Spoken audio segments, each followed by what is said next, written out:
In this video, I'm going to teach you how to create a newsletter in MailerLite. In order to do that, you first need to head over to MailerLite.com and click on this sign up free in order to create an account. If you already have an account, just proceed to click on this login option that we can see right here in order to log in. So since I already have an account, let me just proceed to log in. Now here is my actual dashboard.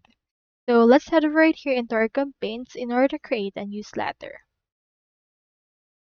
For this case, let's click on this create new campaign, and then you can choose right here what kind of campaign you want.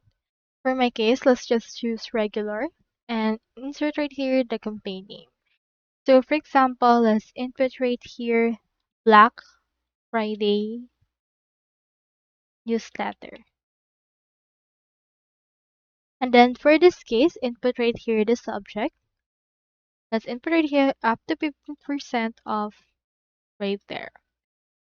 Choosing here your sender as well as your pre-header and recipients that will get this. So let's choose in here all our active subscriber and click on select. Click on to this next in order to choose your content. From in there, you can choose from templates available. Since we have chosen Black Friday, let's choose in here this Black Friday options. And you can choose in here the actual template that you can want.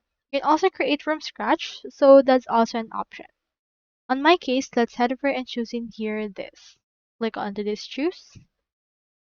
And then after that, it should be able to open the editor. So just wait for this to actually load. So you can see in here the design. So proceed to actually edit it to your liking. Edit this wherever you want. And once you're done, click onto this done editing. Then you should be able to review the details for this particular newsletter and send it to people that you wish to receive it. So that's how you actually create a newsletter in MailerLite. Hope we helped.